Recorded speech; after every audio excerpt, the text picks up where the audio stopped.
तो हाय बच्चों, आज हम लोग स्टार्ट करेंगे थर्मोडायनामिक का एक वेरी वेरी इंपॉर्टेंट टॉपिक जिसमें जनरली बच्चों को परेशानी होती है और इसका नाम है एंट्रोपी, है ना। जो ये एक ऐसा टॉपिक है जो बच्चों को बहुत परेशान करता है। नहीं, नाम क्या है इसका? एंट्रोपी। किसे कहते हैं, इसकी क्या प्रॉपर्टीज़ है, इस कॉन्सेप्ट को कैसे सीखेंगे, तो ये सारा डिटेल आज हम लोग डिस्कस करेंगे बच्चों। तो देखिए, एक टर्म होता है रैंडमनेस। रैंडमनेस का मतलब ये हुआ कि कोई भी नेचुरल प्रोसेस जो आप प्रोसीड होता हो, नहीं तो वो उस तरफ जाएगा जहां उसको आसान होगा। जैसे मान लीजिए अगर आप एक न्यू शर्ट खरीद के लाते हो तो आफ्टर सम टाइम वो ओल्ड होता है। कभी ऐसा नहीं हुआ कि घर में रखा हुआ कोई शर्ट रातों रात पुरानी शर्ट नहीं होगी। ऐसा नहीं होता कि भाई कार पार्किंग में है और पुरानी गाड़ी एकदम से नहीं होगी। ऐसा नेचर में पॉसिबल नहीं है। अगर आप एक ग्लास को सरफेस पे पटक दो तो वो बिखर जाएगा, उसके कांच चूर चूर हो जाएंगे, ठीक है। ऐसा नहीं होता कि सारे कांच जुड़ के और एक कप बन गया हो और आप देख रहे हो। अगर ऐसा होगा तो वहाँ से आप निकल लोगे, नहीं कहोगे यहाँ पे जिन भूत आ गया, क्योंकि ऐसा नेचर में नहीं होता। तो नेचर में रैंडमनेस, बिखराव बढ़ता है, ये नेचुरल प्रोसेस है, ठीक है। तो अब ये बिखराव को, इस रैंडमनेस को, इस डिसऑर्डरनेस को मेजर करने के लिए थर्मोडायनामिक में एक कॉन्सेप्ट को इंट्रोड्यूस किया गया और इसका नाम रखा गया एंट्रोपी। समझ में आया? तो it is measure of degree of randomness, कि किसी सिस्टम में कितना बिखराव आया, कितना उसमें डिसऑर्डरनेस, कितना खराब हुआ, वो नहीं उल्टल पुल्टल हो गया भाई, तो आप कितना हुआ, that is measured by a thermodynamic term जिसको आप एंट्रोपी कहते हो। नहीं, इसके अबाउट क्या क्या इंफॉर्मेशन है आपके पास? पहला कि ये एक्सटेंसिव प्रॉपर्टी है। गेटिंग? इसे क्या कहते हैं आप? Extensive property. याद होगा बच्चे, एक्सटेंसिव और इंटेंसिव हम लोग पढ़ चुके हैं। ये क्वांटिटी पे डिपेंड करेगा। दूसरा इसके लिए जो कॉन्सेप्ट है, दूसरा जो पॉइंट आप देख पा रहे हो, ये तो समझ में आ गया कि एक्सटेंसिव है। दूसरा स्टेट फंक्शन है। जैसे ही कहा गया स्टेट फंक्शन है, आप क्या समझोगे बच्चों? स्टेट फंक्शन का मतलब हुआ कि अब हमें इनिशियल एंड फाइनल से मतलब है, बीच से क्या कैसे हो रहा है उससे हमें कोई मतलब नहीं है। नहीं तो कोई भी थर्मोडायनामिक टर्म अगर स्टेट फंक्शन होता है तो उसका हम चेंज फाइंड करते हैं। तो अब आप कैलकुलेट करोगे डेल्टा एस, इसका सिग्निफिकेंस होगा, प्योर हम कैलकुलेट नहीं कर पाएंगे। उसी पॉइंट को यहां पे बताया गया है बच्चों कि we can not calculate absolute value of entropy, so we calculate change in entropy. हम एब्सोल्यूट वैल्यू ऑफ एंट्रोपी को चेंज कैलकुलेट नहीं कर सकते, इसलिए हमें जब भी कैलकुलेट करना होता है हम लोग चेंज इन एंट्रोपी फाइंड करेंगे और इसको आप एस से रिप्रेजेंट करते हैं। जो एंट्रोपी है बच्चों, that is represented by S. तो चूंकि सिग्निफिकेंस डेल्टा एस का होता है तो आप चेंज इन एंट्रोपी फाइंड करोगे। तो आप बताइए वो टर्म जो डिग्री ऑफ रैंडमनेस को मेजर करे, आप उसे क्या कहोगे? तो आप कहेंगे एंट्रोपी। एंट्रोपी एक्सटेंसिव प्रॉपर्टी होती है या इंटेंसिव? तो आप कहेंगे एक्सटेंसिव। ये एडिटिव होगा या नॉन एडिटिव? तो आप कहेंगे ये एडिटिव होगा। ये क्वांटिटी पर डिपेंड करेगा या नहीं करेगा? तो आप कहेंगे yes, it depends on quantity. अच्छा, एंट्रोपी पाथ डिपेंडेंट है या पाथ इंडिपेंडेंट है? तो आप कहेंगे पाथ इंडिपेंडेंट है, that's what is state function. नहीं, क्या आप एंट्रोपी की एब्सोल्यूट वैल्यू कैलकुलेट कर सकते हो? Your answer will be no, ठीक है। अब इसको डिफाइन कैसे करते हैं आप? The ratio of Q reversible upon temperature. तो क्यू रिवर्सिबल और टेम्परेचर के रेशियो को आप एंट्रोपी कहते हो। अब क्यू रिवर्सिबल याद करो भाई, प्रोसेस आपका रिवर्सिबल दो प्रोसेस हम लोगों ने पढ़ा था कि ड्राइविंग फोर्स, अपोजिंग फोर्स के बीच अगर इनफाइनाइटिसिमल स्मॉल डिफरेंसेस हो और आप बहुत स्लो वर्क उस पर करोगे तो वो रिवर्सिबल कहलाएगा। तो अगर आप रिवर्सिबल प्रोसेस में किसी सिस्टम को अमाउंट ऑफ हीट सप्लाई करोगे या अमाउंट ऑफ हीट वहां से इवॉल्व होगा गिवन टेम्परेचर पे, तो वो इंट्रोपी से मेजर हो जाएगा बच्चों। तो अब आप इस इंट्रोपी को कैसे मेजर करेंगे? Q reversible upon temperature. तो अकॉर्डिंग टू दिस इक्वेशन आपका यूनिट क्या आ जाएगा? जूल पर केल्विन या कैलोरी पर केल्विन, डिपेंड करेगा कि आप क्यू रिवर्सिबल किस फॉर्म में ले रहे हो।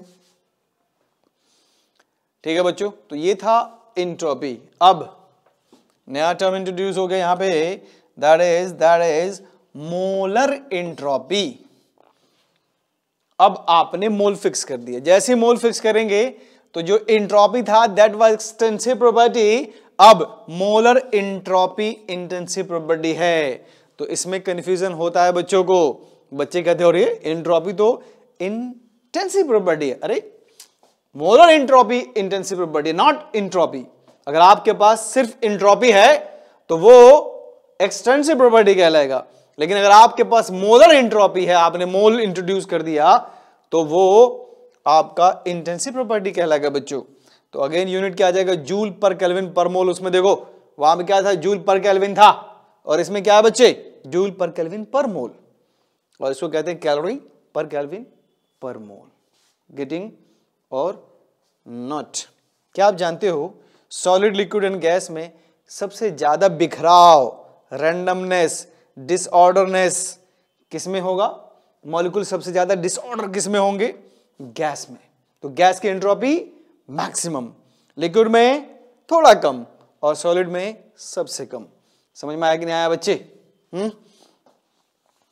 तो अगर आप किसी रिएक्शन में नंबर ऑफ मॉलिक्यूल बढ़ाओगे तो एंट्रोपी बढ़ जाएगा, घटाओगे तो घट जाएगा। That's it. अब चूंकि डेफिनेशन में आपने चेंज इन एंट्रोपी को Q reversible upon temperature measure किया। क्यू रिवर्सिबल का मतलब योग धीरे धीरे अमाउंट देते हैं। तो अगर मान लो total amount of heat supply करोगे तो इस प्रोसेस को कैरिड आउट होने में it will take huge time. नहीं तो अगर आपको total change in entropy find करना हो तो कैसे करेंगे बच्चों? तो देखिए Q delta S equal to Q reversible upon time. अच्छा, क्यू रिवर्सिबल इक्वल टू क्या होता है ये आप देखिए, याद करिए। इसी को आपने कुछ लिखा था डेल्टा एच। ये डेल्टा एच क्या है? इंथैल्पी है। इंथैल्पी किसे कहते हो? Amount of heat.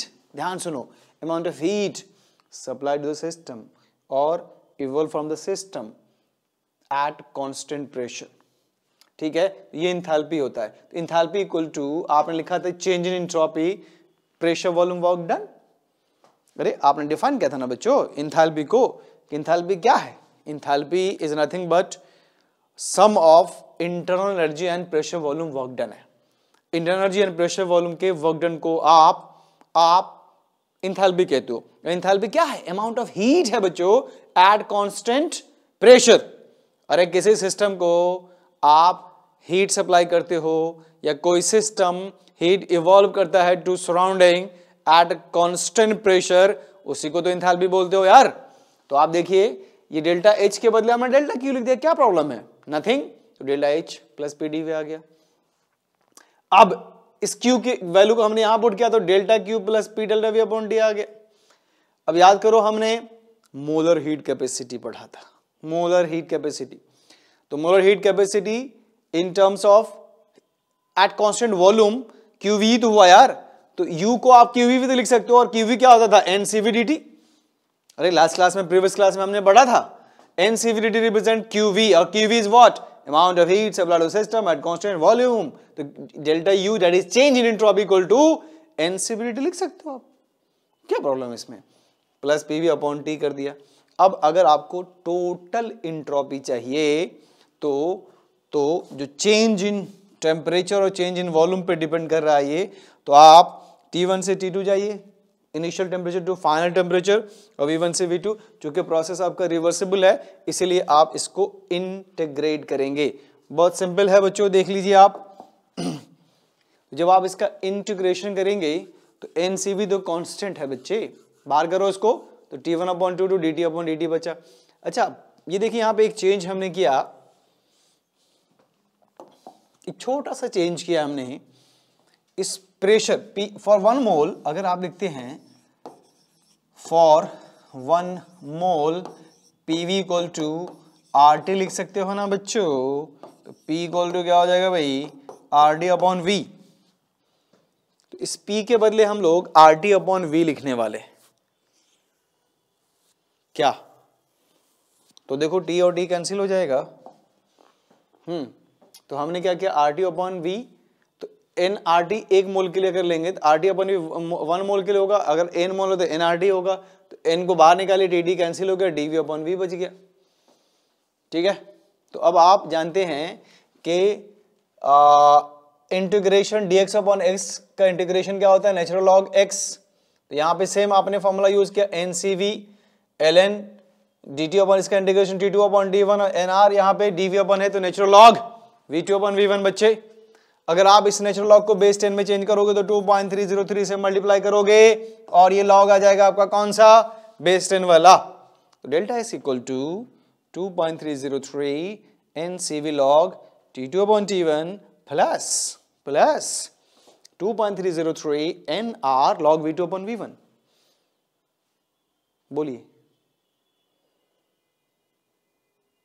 समझ में आया कि नहीं भाई?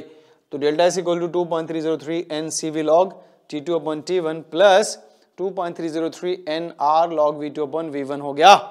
तो n क्या है, नंबर ऑफ मोल्स। तो CV equal to molar heat capacity at constant volume. CV है molar heat capacity at constant volume, बाकी टर्म आप जानते हो, टेम्परेचर वेम्परेचर। तो चलिए अब इसमें थोड़ा मॉडिफिकेशन करते हैं बच्चों। हमने देखा आइसोथर्मल प्रोसेस, अभी जो आपने ड्राइव किया इक्वेशन उसमें टेम्परेचर और वॉल्यूम दोनों वेरी कर रहा था। अब हमने क्या देखा कि फॉर आइसोथर्मल प्रोसेस, क्या आप जानते हो आइसोथर्मल प्रोसेस में क्या होता है बच्चे, टेम्परेचर कांस्टेंट रखते हो यार। डेल्टा डी इक्वल टू क्या हो गया, 0। इसका मतलब T1 T2 को हमने T मान लिया। तो जरा आप देखिए, अगर आइसोथर्मल प्रोसेस है तो T1 T2 अगर बराबर हुआ तो ये log 1 की वैल्यू 0, ये होल टर्म क्या हो जाएगा बच्चे, 0। तो आपके पास बचा क्या, delta is equal to 2.303 nr v2 upon v1। तो ये आ गया आइसोथर्मल प्रोसेस में। अगर आपने वॉल्यूम को v1 से v2 चेंज किया, इस पे न्यूमेरिकल प्रॉब्लम आएंगे आपके आईटी मेंस में, नीट में, इवन 11th के एग्जाम में बच्चों, एडवांस में भी आ सकता है भाई। तो चेंज इन एंट्रोपी अगर फाइंड करना हो, अगर किसी सिस्टम के वॉल्यूम को v1 से v2 लेकर जाते हो आप एट कांस्टेंट टेम्परेचर, तो आपको ये फॉर्मूला यूज करना होगा बच्चे, that is 2.303 nr log v2 upon v1। इसको आप या तो ड्राइव कर लो या इसको आप 10 बार लिख लो, नहीं या 10 क्वेश्चन सॉल्व करोगे तो आप ये याद हो जाएगा बच्चे, change in entropy equal to 2.303 nr log v2 upon v1।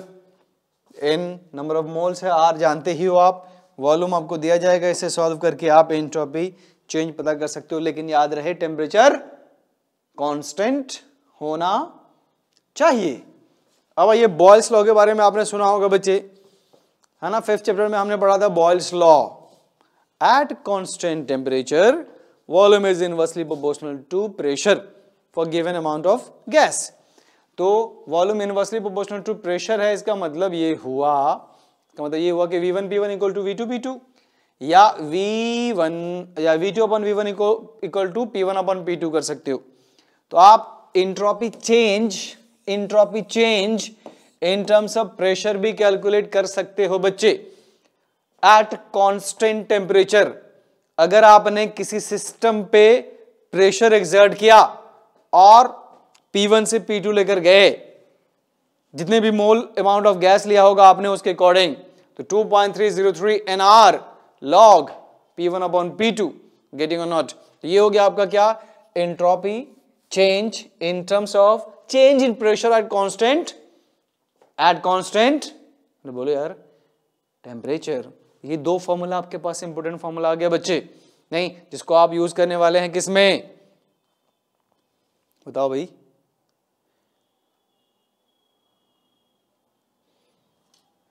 Getting और नॉट, ठीक है। अब आइए for isochoric process. Isochoric process V1 upon V1 equal to V2, getting और नॉट। तो आइसोकोरिक प्रोसेस में जरा पीछे आए बच्चे, अरे ध्यान से बढ़ रहे हो भाई आप लोग, ये कॉन्सेप्ट इतना आसानी से नहीं मिलेगा आपको, समझ में नहीं आता। तो देखिए ये आपके पास डेल्टा एस इक्वल टू है, अगर आपके पास प्रोसेस क्या है आइसोकोरिक, तो ये V1 और V2 बराबर, तो ये टर्म खत्म, बोलिए, तो ये टर्म खत्म, तो क्या, तो अब आपको टेम्परेचर वाला बचा ना, तो delta S equal to 2.303 NCV log T2 upon T1। तो एट ए कांस्टेंट वॉल्यूम अगर किसी सिस्टम को आप टेम्परेचर प्रोवाइड करते हो और उनका टेम्परेचर मान लो 30 से 40 पे पहुंच गया, नहीं, और मोल्स आपने इतना लिया, CV की वैल्यू आपको मालूम है, तो डेल्टा एस आप पता कर सकते हो बच्चे, नहीं, तो क्या चाहिए, टेम्परेचर डिफरेंस, CV और नंबर ऑफ मोल्स अगर आपको पता है तो आप एंट्रोपी चेंज फाइंड कर सकते हो। समझ में आया कि नहीं? याद रखना है भाई कि प्रोसेस कैसा होना चाहिए आपका, आइसोकोरिक प्रोसेस शुड बी, बोलिए आइसोकोरिक, ठीक है। आइए आगे चलते हैं बच्चे, देखते हैं। अब कहा गया कि अगर आपका प्रोसेस रिवर्सिबल आइडियाबेटिक हो, क्या आपको याद है आइडियाबेटिक प्रोसेस का मतलब ये हुआ कि Q रिवर्सिबल इक्वल टू 0, तो एंट्रोपी 0 हो जाएगा। तो अगर आपका प्रोसेस आइडियाबेटिक रिवर्सिबल हुआ तो एंट्रोपी की वैल्यू 0 हो जाएगी। और अगर आपके पास साइक्लिक प्रोसेस है तो भी एंट्रोपी 0, बोलो क्यों? अगर आपके पास साइक्लिक प्रोसेस है तो भी एंट्रोपी की वैल्यू, चेंज इन एंट्रोपी की वैल्यू 0, क्योंकि आपने पढ़ा है कि साइक्लिक प्रोसेस में जितने भी स्टेट फंक्शन है सब 0 होंगे भाई। इनिशियल गए और ये सिर्फ पाथ पे डिपेंड करता है, इनिशियल एंड फाइनल पे, तो जहां से गए वहीं चले आए लौट के, तो क्या हुआ भाई, 0 नहीं हो जाएगा। तो अगर आपके पास साइक्लिक प्रोसेस है तो एंट्रोपी चेंज की वैल्यू 0। अब देखिए पूरे यूनिवर्स की एंट्रोपी चेंज अगर आपको पता करनी हो बच्चों, तो entropy of system and entropy of surrounding, समझ में आया कि नहीं बच्चे? तो होल यूनिवर्स के लिए अगर आप चेंज इन एंट्रोपी फाइंड करोगे तो डेल्टा एस सिस्टम और दूसरा डेल्टा एस सराउंडिंग दोनों ऐड होकर आ जाएगा। और अगर आप किसी रिएक्शन के लिए, मान लीजिए ये आपके पास है रिएक्टेंट और इससे आपको मिल रहा है प्रोडक्ट, तो अगर आपको डेल्टा एस निकालना हो तो summation entropy of product minus summation entropy of reactant निकालना होगा। मतलब अगर R की एंट्रोपी आपको मालूम है तो 2 इंटू आर माइनस, रिएक्टेंट से प्रोडक्ट बनाओ यार, ये प्रोडक्ट है, समझ में आया नहीं आया? तो प्रोडक्ट की एंट्रोपी अगर मालूम है तो 2 से मल्टीप्लाई करो और माइनस करो रिएक्टेंट की एंट्रोपी को, जो मिलेगा that will be change in entropy, ठीक है। इस पे बेस्ड मैं आपसे एक क्वेश्चन पूछूंगा, देखिए क्या बढ़िया क्वेश्चन है, ध्यान से सुनना बच्चे, इस पे कॉन्सेप्ट लोड होगा आपका। Standard entropy of x2 y2 and xy3 are, standard entropies of x2 y2 and xy3 are 60, 40 and 50 kilo joule per kelvin per mole. 60, 40, 50 joule per kelvin per mole respectively for the reaction. अब आपके पास reaction half x2 plus 3/2 y2 gives xy3 और इसके enthalpy value given है बच्चों, enthalpy value given है कितनी, -30 kilo joule. तो to be at equilibrium the temperature should be, इसको इक्विलिब्रियम पे टेम्परेचर कितना होना चाहिए इस इक्वेशन के लिए, ये आपसे पूछा गया है। देखो बच्चे एक फॉर्मूला आपने पढ़ा होगा, delta G equal to del H minus TdS, है ना। डेल्टा जी क्या है, Gibbs free energy, delta H क्या है, change in enthalpy, minus TdS, ठीक है, minus TdS temperature into change in क्या, एंट्रोपी। तो देखो बच्चे एट इक्विलिब्रियम में आप जानते हैं इसकी वैल्यू क्या हो जाएगी, 0। तो यहां से टेम्परेचर अगर आपको फाइंड करना हो तो टेम्परेचर इक्वल टू क्या आ जाएगा, del H upon delta S इसकी वैल्यू गिवन है, इसकी वैल्यू ढूंढ लो। अब इसकी वैल्यू कैसे निकालोगे, तो अभी मैंने कौन से बताया ना आपको, ये वाला प्रोडक्ट माइनस रिएक्टेंट, ठीक है। तो देखिए कैसे सॉल्व करेंगे इसको, आया हुआ है अच्छे से एग्जाम में। तो सोल्यूशन ये है कि delta is equal to summation entropy of product minus summation of entropy of reactant. जरा आप देखिए प्रोडक्ट जो था आपके पास, उसकी एंट्रोपी कितनी है बच्चों, 50, और ये x था तो 1/2 x2 था ये, और 3/2 तो 1/2 x की वैल्यू 60, 3/2 x की वैल्यू 40। सॉल्व किया हमने तो चेंज इन एंट्रोपी की वैल्यू कितनी आ गई बच्चे, 40। फॉर्मूला ये है, ऐड इक्विलिब्रियम 0 करके ये निकाल दीजिए। तो डेल्टा एच कितना था, -30 किलो जूल था ना, तो हमने जूल में चेंज कर लिया बच्चे, और अपॉन 40 हमने माइनस तो ऐसे प्लस हो गया भाई, 0 0 कैंसिल। इसको सॉल्व किया हमने तो 750 केल्विन आया। ये बहुत ही अच्छे एग्जाम में आया हुआ है, मतलब नीट में आया हुआ है, ठीक है। तो ऐसे क्वेश्चन अक्सर आते रहते हैं, आई होप आप इसको सॉल्व कर पाओगे। समझ में आया कि नहीं आया बताइए बच्चे, क्या आप इन्हें समझ पा रहे हो, बताइए, गेटिंग और नॉट।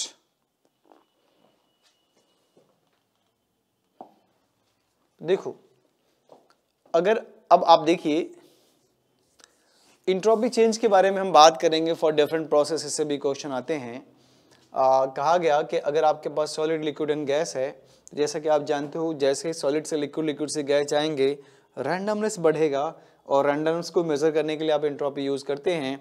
तो गैस की एंट्रोपी मैक्सिमम, लिक्विड की थोड़ी कम, और सॉलिड की तो और कम होती है।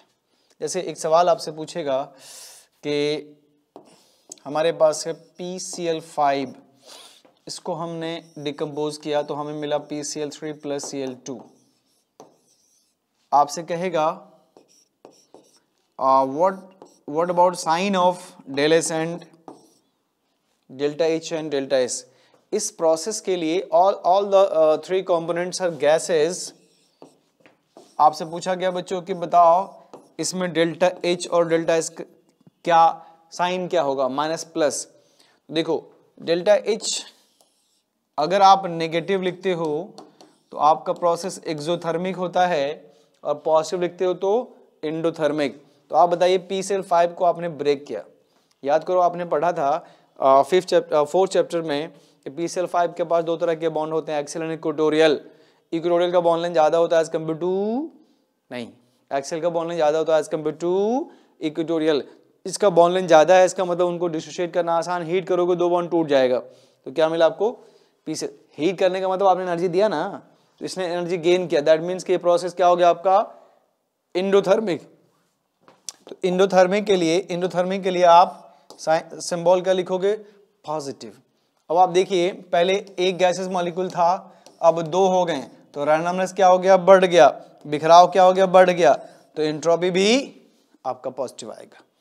ऐसे क्वेश्चन आपको मिल सकते हैं बच्चों, खासकर जो स्कूल एग्जाम के लिए पढ़ रहे होंगे उनको इस तरह क्वेश्चन मिलेंगे, ठीक है। तो देखिए ये आ गया आपका डेल्टा एन जी की वैल्यू पॉजिटिव, मैंने बोला था। देखो डेल्टा एन जी की वैल्यू क्या है, कैसे निकालते हो आप डेल्टा एन जी बच्चों, यहाँ पे इस इक्वेशन के लिए 1 + 1 और -1, तो 2 - 1 = 1। तो ये डेल्टा एच की वैल्यू क्या है, पॉजिटिव, तो एंट्रोपी क्या होगा बच्चे, इंक्रीज हो जाएगा इससे, देखिए। और डेल्टा एन की वैल्यू अगर इसको रिवर्स कर दो तो एंट्रोपी आपका चेंज होकर आएगा, माइनस में नेगेटिव हो जाएगा भी, मीन्स घट जाएगा। अब आइए देखिए, जैसे कैल्शियम कार्बोनेट को हीट करो आप, calcium oxide plus carbon dioxide मिलेगा। तो यहाँ पे डेल्टा एन जी की वैल्यू 1 आई ना, प्रोडक्ट माइनस रिएक्टेंट, 2 सॉलिड को छोड़ो, तो गैस के लिए तो 1, तो डेल्टा एस की वैल्यू क्या आ गई बच्चे, greater than 1, that is positive. है N2 + 3H2, 4 मोल से क्या जा रहे हैं, 2 मोल्स, 4 से 2, 4 से 2, अरे बोलो 4 से 2 जा रहे हो, मतलब कम हो रहा है, नहीं, तो एंट्रोपी की वैल्यू देखिए नेगेटिव लेस देन 0 आ गई।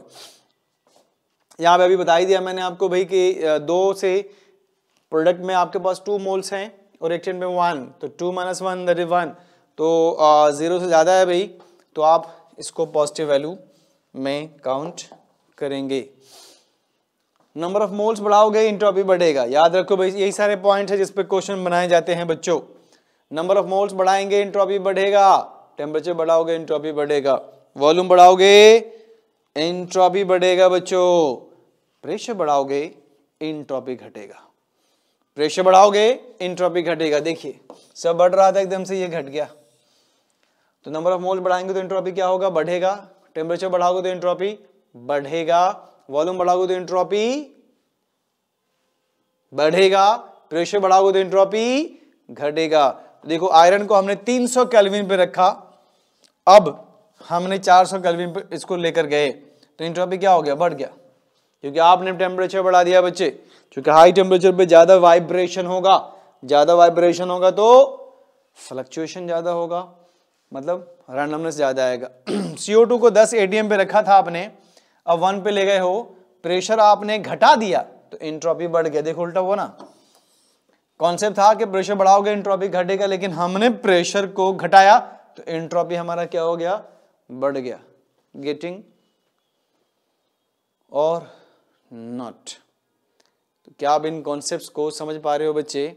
ये सब है जिस पे क्वेश्चन आपको मिलेंगे, है ना, कि हाई टेम्परेचर पे टेम्परेचर अगर बढ़ाओगे तो एंट्रोपी बढ़ेगा, प्रेशर अगर आप कम करोगे तो एंट्रोपी बढ़ जाएगा। अब देखिए ग्रेफाइट और डायमंड, कहा गया कि ग्रेफाइट की एंट्रोपी वैल्यू ज्यादा होती है एज कंपेयर टू डायमंड। क्यों? क्योंकि आप जानते हो ग्रेफाइट एक कंडक्टर है। क्यों कंडक्टर है बच्चों? क्योंकि इनके पास फ्री इलेक्ट्रॉन्स होते हैं। तो अगर फ्री इलेक्ट्रॉन घूमते रहेंगे तो इसका मतलब क्या हुआ, इसमें रैंडमनेस है, इसमें डिसऑर्डरनेस है, इसमें बिखराव है ना। तो दैट्स वाई ग्रेफाइट की एंट्रोपी वैल्यू डायमंड से ज्यादा होती है। इंपॉर्टेंट पॉइंट आपने सीखा बच्चों ये, इस पे आपको नीट में क्वेश्चन मिल सकते हैं, ठीक है। उसके बाद अगर आप, ठंड का टाइम है, एग बहुत खाते हो आप लोग, है ना, ड्यूरिंग बॉइलिंग ऑफ एग, जरा सोचो आपने अंडे को बॉईल किया तो अंडे के अंदर जो प्रोटीन होता है वो लिक्विड होता है, अब आपने बॉईल कर दिया, क्या बन गया, सॉलिड। तो क्या आप नहीं जानते कि सॉलिड की एंट्रोपी कम होती है as compare to liquid? But in case of egg उल्टा होता है बच्चे। नहीं तो अगर आप एग को बॉईल करोगे तो एंट्रोपी बढ़ जाएगी। अगर आपने एग को बॉईल किया तो एंट्रोपी इंक्रीज हो जाएगा। ऐसा कैसे? सॉलिड कैसे भाई? तो due to denaturation of protein. ये मतलब क्या हुआ भाई? देखो बच्चे, प्रोटीन मैक्रो मॉलिक्यूल्स होते हैं। प्रोटीन मान लो बिग साइज का मॉलिक्यूल है, अब आप हीट कर दोगे तो ये बीच से कट जाएगा। नहीं समझ में आया? तो जो लिक्विड में आपके पास है एग के इनसाइड, वो प्रोटीन के मॉलिक्यूल हैं, है ना, वो मैक्रो मॉलिक्यूल्स होते हैं भाई। अब बहुत सारे अमीनो एसिड्स को मिला के तो बनाते हैं प्रोटीन।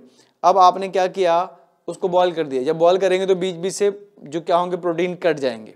जब कट जाएंगे तो नंबर ऑफ पार्टिकल्स बढ़ गया ना, नंबर ऑफ पार्टिकल बढ़ गया तो बिखराव बढ़ा, रैंडमनेस बढ़ा। दैट्स वाई आप कहोगे कि क्या due to denaturation of protein entropy increases. Stretching of rubber को स्ट्रेच करोगे तो एंट्रोपी क्या होगा बच्चे, घट जाएगा। अरे कैसे घट रहा है? जब हम स्ट्रेच कर रहे हैं तो और एंट्रोपी बढ़नी चाहिए ना। नहीं, बेसिकली रबर में क्या होते हैं, मॉलिक्यूल क्वाइल्ड होते हैं। क्वाइल्ड है मतलब ज्यादा रैंडम है। अगर आपने स्ट्रेट कर दिया तो उनका क्वाइल स्ट्रेच हो जाएगा और रैंडमनेस घट जाएगा, तो एंट्रोपी घट गई। देखिए ये सब इंपॉर्टेंट क्वेश्चंस बन के आपके नीट में आएंगे बच्चों, मेंस में भी। स्कूल वाले नहीं पूछते यार। अब आइए entropy change in physical process. Physical process में एंट्रोपी चेंज को कैसे डिफाइन करोगे? तो जरा बच्चे ये बताइए, आप ये बताओ कि एंथैल्पी ऑफ, आप entropy change in physical process में एक टर्म आया बच्चे, हीट ऑफ फ्यूजन या enthalpy of fusion. Heat of fusion और enthalpy of fusion, what do mean by? देखो कॉन्सेप्ट ये है बच्चों कि किसी भी 1 मोल, आप 1 मोल, सुन रहे हो ना, 1 मोल सॉलिड सब्सटेंस को अगर आप लिक्विड में चेंज करते हो एट कांस्टेंट प्रेशर, तो इसके लिए जो भी अमाउंट ऑफ हीट आप सप्लाई करेंगे वो एंथैल्पी ऑफ फ्यूजन कहलाएगा, क्योंकि सॉलिड लिक्विड में खुद ही तो चेंज नहीं होगा ना भाई, आपको हीट देना पड़ेगा ना। तो बाहर से 1 मोल सॉलिड सब्सटेंस अपने आप को लिक्विड में कन्वर्ट करने के लिए जो भी अमाउंट ऑफ हीट गेन करेगा आप उसे एंथैल्पी ऑफ फ्यूजन कहते हैं। तो कोई सॉलिड लिक्विड में कब चेंज होगा भाई, बताइए, जब मेल्ट करेगा। इसका मतलब ये है कि ये सब एट मेल्टिंग पॉइंट हो रहा है। अगर मान लो 18 ग्राम आपने आइस ले लिया और उसको कन्वर्ट कर दिया आपने लिक्विड में, तो 18 ग्राम आइस को लिक्विड में चेंज करने के लिए जो भी अमाउंट ऑफ हीट आप देंगे वो एंथैल्पी ऑफ फ्यूजन कहलाएगा। और कितने टेम्परेचर पे, तो चूंकि टेम्परेचर आपका फिक्स होगा वो मेल्टिंग होगा, और आइस का मेल्टिंग क्या होता है 0 डिग्री सेल्सियस, जिसको आप कहते हो 273 केल्विन। तो जो भी अमाउंट आपको दिया जाएगा अगर आप उसने 273 से डिवाइड कर दिया तो आपको चेंज इन एंट्रोपी पता चल जाएगा, क्योंकि सॉलिड की अपनी कुछ एंट्रोपी रही होगी और लिक्विड की एंट्रोपी। आप चेंज इन एंट्रोपी निकालोगे तो कैसे निकालोगे, वो आपने हीट सप्लाई कर दिया उसको, एंथैल्पी ऑफ फ्यूजन की वैल्यू और T से डिवाइड कर दोगे, मिल जाएगा आपको क्या, enthalpy of fusion in terms of change in entropy. Enthalpy of vaporisation के लिए भी आप एंट्रोपी चेंज निकाल सकते हो। ये आपके पास लिक्विड है बच्चों, इसका कुछ ना कुछ एंट्रोपी तो होगा ना, गैस में भी एंट्रोपी आएगा, ऑब्वियसली बात है, बढ़ के आएगा। तो आप 1 मोल किसी भी लिक्विड को गैसेस फेज में कन्वर्ट करने के लिए जो भी अमाउंट ऑफ हीट सप्लाई करोगे बच्चे, वो कहलाएगा enthalpy of vaporisation. That is called enthalpy of vaporisation. तो delta S equal to enthalpy of vaporisation upon temperature. तो हियर जो टेम्परेचर होगा वो क्या होगा बच्चे, बॉइलिंग पॉइंट होगा यार। तो क्या होगा, बॉइलिंग पॉइंट। अगर पानी है आपके पास तो बॉइलिंग पॉइंट 100 डिग्री सेल्सियस लोगे, 373। टी की वैल्यू क्या आ जाएगी बच्चे, 373। गेटिंग और not. Enthalpy of sublimation, next आया एंथैल्पी ऑफ सब्लिमेशन। तो किसी भी सॉलिड सब्सटेंस को अगर आप डायरेक्ट गैस में कन्वर्ट करते हो तो ये कहलाता है एंथैल्पी ऑफ सब्लिमेशन, है ना। किसी भी सॉलिड सब्सटेंस को अगर आपने गैस में चेंज किया then that is called enthalpy of sublimation. तो देखो आप एंथैल्पी ऑफ सब्लिमेशन किस टेम्परेचर पे करते हो ये आपको पता होना चाहिए, और एंथैल्पी ऑफ सब्लिमेशन की वैल्यू आपको दी जाएगी। तो इस फॉर्मूला की मदद से, with the help of this formula, we will be able to calculate change in entropy। समझ में आया कि नहीं आया भाई। अब एक मामूली सा क्वेश्चन पूछा जाएगा आपसे स्कूल एग्जाम में बच्चों, the enthalpy of vaporisation of water is इतना पर मोल, किलोजूल पर मोल, देन कैलकुलेट एंट्रोपी चेंज। देखो entropy change, enthalpy of evaporation over time, kilojoule में चेंज करो। और यहाँ पे चूंकि वेपोराइजेशन की बात हो रही है और वाटर की बात हो रही है, तो वाटर वेपोराइज होगा 373 केल्विन पे, दैट मीन्स कि 100 डिग्री सेल्सियस पे। तो आप 373 से डिवाइड करो, ऑलमोस्ट 496 की joule per kelvin, sorry joule mole पर केल्विन आपको मिल जाएगा। एंट्रोपी समझ में आया कि नहीं आया बच्चे, नहीं। तो जितने भी फॉर्मूले इसमें डेवलप होकर आए हैं, अगर आप इनका शॉर्ट नोट बना के उसको दो बार, 4 बार, 5 बार, 10 बार रिवाइज कर लेते हो, और इस पे आए हुए सारे क्वेश्चंस जितने भी आपके पास क्वेश्चन हैं, क्वेश्चन बैंक हो, प्रीवियस ईयर हो, नहीं, देखो कि सारे क्वेश्चन एकदम फॉर्मूला बेस्ड होगा, कोई परेशानी कोई दिक्कत नहीं होगी बच्चों, अगर आपने इसको अच्छे से पढ़ लिया हो तो। ठीक है, मुझे नहीं लगता कि आपको कोई डाउट आएगा, और इतना ही कॉन्सेप्ट है आपके नीट के लिए, मेंस के लिए, नहीं, या फिर स्कूल एग्जाम के लिए। तो ये था ऑल अबाउट एंट्रोपी। तो आई होप आप लोगों को समझ में आ गया होगा। तो आज इतना ही रहने देते हैं, आज की सभा यहीं समाप्त की जाती है। अपना ख्याल रखना बच्चों, और ईमानदारी से पढ़ाई करिए।